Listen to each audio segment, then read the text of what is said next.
welcome to another edition of Carnivore Bites. I'm your host, Jeff Sherman, along with Dr. Eric Lopkin. So a little, again, back-to-back, Dr. Lopkin, two kind of slow news weeks. Usually they're just percolating. I think the Thanksgiving holiday probably had something to do with that. I think you are probably correct. I think, in the news, not an earth-shattering event, but Ivanka Trump using personal emails. Your read on that, Dr. Lopkin? Yeah, I think it's a minor thing. According to the reports, she basically used her private email, to schedule things with her family. So as long as there was no classified information or nothing, actually official, it'll blow over. I don't think it's that big a deal. Not the brightest thing in the world to do, my friend.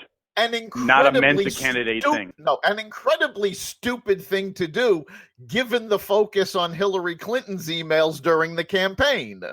Of course. Now, on that issue, we disagree, Dr. Lopkin, but we're still good friends and working partners. I think, and I agree with you, let's start off with what I agree with you on, that Hillary ran, Robbie Mook, I still can't believe him. As I said, most people, I think you'll agree with this, Dr. Lopkin, most people, like down in Brazil, she ran a horrible campaign with Gore. He should have beat Bush, okay? But they always have kind of a second life, okay? You know what I'm saying? They have a second life.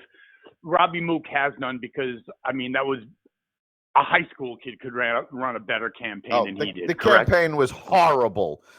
Absolutely, beyond belief, okay? So with that in mind, I do think that the emails absolutely hurt her. Oh, it did hurt her. I think we just disagree on the amount it hurt her. I think there were so many things done wrong that they would have had to fix more than just the email scandal to win this. Yes, I would agree with that. Yes, but it did not help her, and even also Comey's coming out at the last minute thing where reissuing or reinvestigating didn't help either.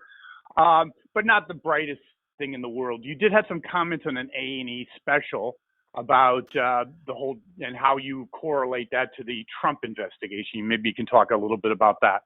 Yeah, A&E ran a 3-night documentary this week about the Whitewater investigation, Monica Lewinsky, and that whole thing with the Clinton administration. And what I found fascinating was the parallels between what went on then and what's going on with the Mueller investigation and the Democrats in general.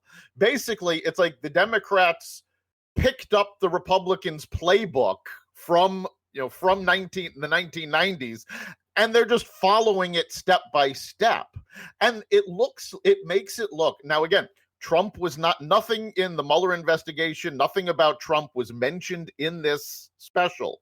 But watching it and watching the news, you can't help but look at it and go, it looks like they're going after Trump as revenge, both for beating Hillary and for what Republicans did to Bill and allegedly Hillary back in the 90s. I would agree with that. I would agree. And also, if you remember from your history, it absolutely backfired on the Republicans.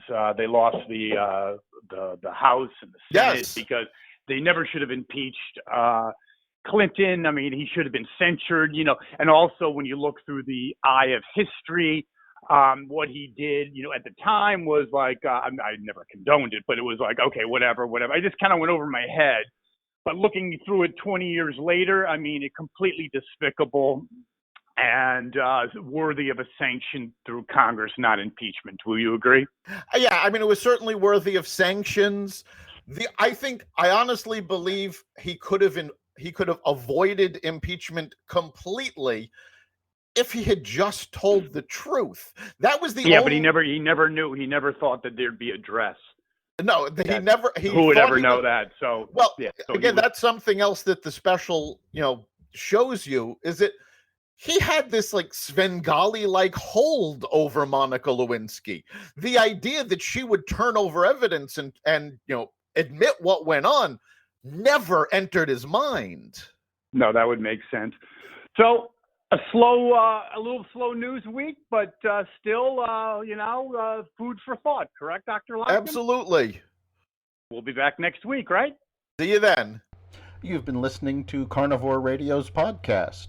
You can catch us here every week. Carnivore Radio is part of the Xvadio podcast network. You can listen to the podcast at blogtalkradio.com/Xvadio. If you want to be part of the conversation, you can listen to us live every Friday at 4 o'clock on WESU 88.1 Middletown, Connecticut. You can also catch us online at WESUFM.org. We look forward to hearing from you and see you next week.